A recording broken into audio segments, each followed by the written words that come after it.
dua pertandingan telah dilalui oleh tim nasional Indonesia di ajang Piala AFF 2022 ini. Pada pertandingan pertama, tim nasional kita bertanding di Stadion Utama Gelora Bung Karno menghadapi Kamboja dan diakhiri dengan kemenangan tim nasional kita dengan skor 2-1. Lalu kemudian di pertandingan kedua yang dilaksanakan kemarin sore dan bertempat di Stadion Kuala Lumpur di Malaysia, tim nasional Indonesia kembali menghadapi Brunei Darussalam dan berakhir dengan kedudukan 7-0, lagi-lagi untuk kemenangan tim nasional Indonesia. Berarti sejauh ini tim nasional kita sudah mengantongi 6 poin dan bersanding dengan Thailand di klasmen sementara grup B menjadi 2 tim teratas di grup B. Tapi apakah sejauh ini pertandingan yang telah dilalui oleh tim nasional Indonesia kemudian menampilkan permainan yang bisa membawa tim nasional Indonesia menjadi juara Piala AFF edisi kali ini? Belum tentu. Coba mari kita ulas sejenak.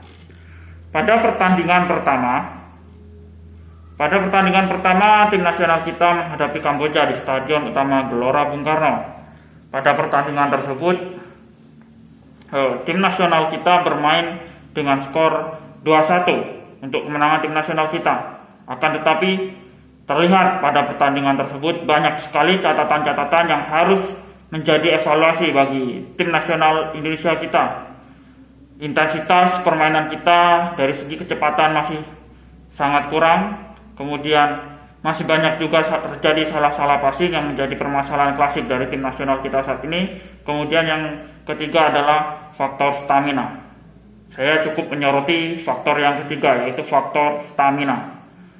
Terlihat pada pertandingan pertama waktu itu pemain kita seperti kelelahan.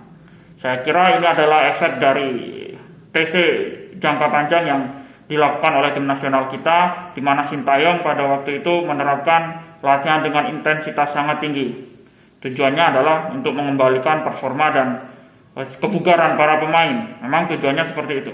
Tetapi nampaknya proses recovery setelah latihan keras yang dilalui oleh pemain tim nasional kita ketika TC masih belum cukup maksimal, sehingga pemain-pemain masih terlihat sekali kelelahan pada pertandingan pertama, sehingga seharusnya di mana tim nasional kita bisa menang dengan skor yang lebih telak lagi, karena memang tradisinya begitu, ketika menghadapi Kamboja tim nasional kita selalu berhasil menang dengan skor yang cukup telak.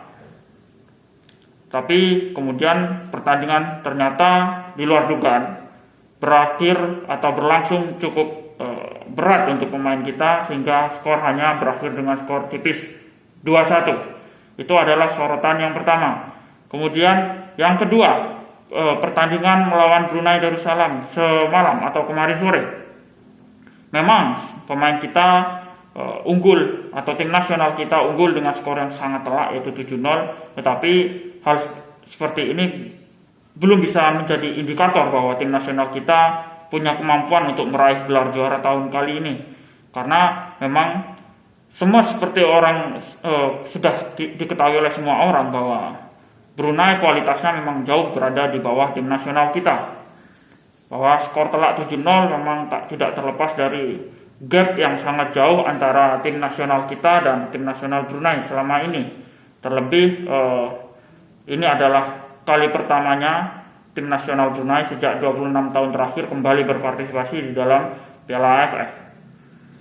Yang saya soroti kemarin adalah di babak pertama kembali lagi pemain kita masih terlihat cukup kelelahan, kaki-kakinya masih cukup berat, tetapi sudah lebih baik dibandingkan dengan pertandingan pertama sebelumnya, di mana pertandingan pertama terlihat sekali langkah-langkah dan gerak para pemain sangat berat, tetapi kemudian pertandingan melawan Brunei sudah terlihat lebih baik lagi, sudah terlihat lebih ringan langkahnya, kecepatan dan intensitas juga terlihat semakin meningkat.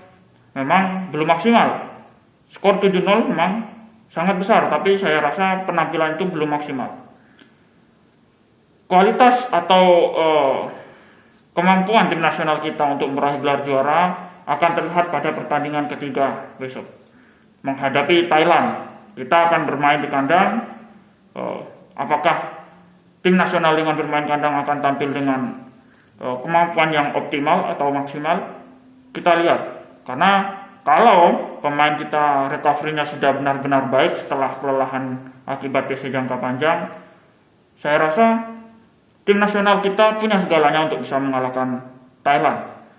Dengan catatan bahwa kondisi pemain dan pemain bisa menampilkan kemampuan terbaiknya di atas lapangan nanti pada tanggal 29 Desember nanti. Tapi ketika pemain masih kondisinya seperti sekarang, masih jauh dari kata maksimal dan optimal, saya rasa akan berat sekali menghadapi Thailand. Kenapa? Karena Thailand dari 2 pertandingan yang telah mereka lakoni, yaitu pertandingan pertama menghadapi Brunei, kemudian pertandingan kedua menghadapi Filipina, Thailand terlihat tanpa celah. Benar-benar terlihat tanpa celah di kawasan Asia Tenggara, untuk di level kawasan Asia Tenggara.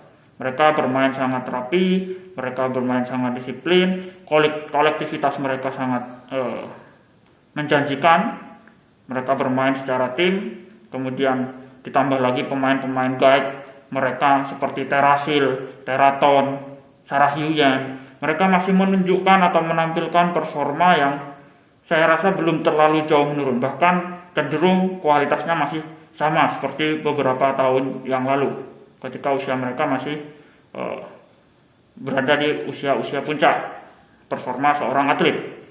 Ini perlu menjadi catatan Sintayong. Kalau pemain kita masih terlihat bermain dengan seperti 2 pertandingan terakhir, saya rasa untuk mengalahkan Thailand sangat berat. Karena Thailand bermain benar-benar rapi, Thailand bermain benar-benar disiplin, apalagi pemain-pemain baru atau nama-nama baru yang dipanggil oleh pelatih Manu Polking ternyata juga mampu menampilkan kualitas yang sama baiknya dengan para pemain-pemain berpengalaman di tim Thailand. Ini tentu harus menjadi benar-benar menjadi catatan bagi tim nasional kita. Pemain-pemain tidak boleh lagi melakukan kesalahan-kesalahan mendasar seperti salah passing, kemudian salah antisipasi, salah koordinasi.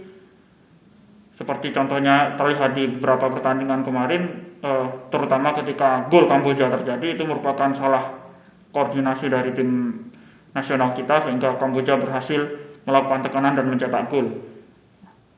Ke depan atau besok tidak boleh terjadi seperti itu melawan Thailand, karena kesalahan sedikit pun akan menjadi peluang yang atau ancaman yang sangat berbahaya ketika tim nasional kita menghadapi tim sekelas Thailand. Ini perlu menjadi sebuah catatan jika kita ingin merengkuh gelar juara pada edisi kali ini. Saya rasa ada beberapa pemain yang perlu sekali mendapat sorotan atau evaluasi yang cukup banyak dari Sintayong. Contoh seperti Egy masih terlihat gerakannya cukup lambat, kemudian dalam mengambil keputusan juga sering terlambat. Kemudian pun begitu dengan seorang Witan Sulaiman, meskipun banyak kalangan menilai pertandingan melawan Kamboja Witan tampil cukup baik, tapi saya rasa ada beberapa momen di mana Witan kehilangan bola, di mana kontrol yang dilakukan oleh Witan kurang maksimal. Karena saya tahu kualitas Witan sebenarnya jauh di atas itu, apalagi Egy juga begitu, kualitasnya seharusnya jauh daripada itu, tapi di pertandingan terakhir ini saya rasa mereka masih belum menampilkan kemampuan maksimal. Kemudian di lini depan sektor striker juga saya belum melihat penampilan striker seganas Dimas Derajat ketika menghadapi Curaçao kemarin di 2 pertandingan friendly match menghadapi Curaçao. Striker-striker yang dibawa Sintayong kali ini seperti Spaso, kemudian Muhammad Rasli, Ramadan Sananta, dan Dendi Sulistiawan. Memang kemarin 3 orang striker mencetak gol pada pertandingan Filipina, tapi saya rasa kalau kualitas mereka masih di level seperti itu, untuk berhasil menciptakan peluang dan gol di pertandingan melawan Thailand cukup sulit. Semoga para pemain-pemain ini kemudian berbenah, evaluasi dari Sintayong juga berhasil terhadap para pemain ini, sehingga lini serang kita tidak lagi terlalu banyak membuang peluang. Karena sebenarnya di 2 pertandingan terakhir banyak sekali peluang yang seharusnya bisa terjadi gol, tapi karena mungkin fokus dari pemain terganggu atau seperti apa, peluang itu menjadi peluang yang sia-sia. Kemudian di sektor lini tengah pun begitu. Saya melihat di pertandingan pertama seperti Ricky Kambuaya, kemudian Mark Klok juga sering terlihat kehilangan bola dan salah kontrol. Ini juga perlu diminimalisir ketika menghadapi Thailand, apalagi di sektor lini pertahanan. Lini pertahanan di pertandingan pertama cukup goyah, sehingga beberapa kali tim seperti Kamboja saja bisa menyulitkan, apalagi tim dengan kualitas seperti Thailand. Tentu ini akan sangat-sangat berbahaya. Semoga ke depan tim nasional kita terus membaik, karena saya melihat sedikit ada harapan untuk meraih gelar juara itu, karena dari hari ke hari, dari waktu ke waktu, masa recovery pemain, masa keletihan pemain pun nampaknya keletihan yang diakibatkan oleh TC kemarin mulai membaik. Contoh seperti perbandingan antara performa pemain di pertandingan pertama dengan pertandingan kedua, saya melihat performa semakin baik. Ini menunjukkan bahwa recovery pemain berjalan dengan sangat baik. Saya yakin juga tim pelatih Sintayong juga memiliki solusi untuk mengatasi hal tersebut, karena pantas saja kalau pemain diberikan TC kemarin, diberikan latihan dengan intensitas yang sangat tinggi oleh Sintayong, kemudian terjadi keletihan yang sangat luar biasa. Itu sangat wajar saya rasa. Kenapa? Karena 2 bulan kompetisi kita vakum, kemudian terlebih lagi kualitas latihan di klub kita memang levelnya sangat tidak memadai saya rasa, sehingga ketika Sintayong menerapkan latihan dengan intensitas tinggi, dengan kualitas baik, dengan level pemain dunia pada saat latihan, pemain kita merasa keletihan itu sangat wajar. Kenapa? Karena mereka tidak terbiasa mendapatkan kualitas latihan seperti itu ketika berada di klub mereka. Mungkin begitu saja, semoga pertandingan 29 Desember nanti berjalan sesuai dengan harapan. Tim nasional kita mampu meredam Thailand dan mampu memukul balik Thailand, sehingga peluang kita untuk lolos ke fase knockout atau semifinal menjadi sangat terbuka. Sekian, terima kasih.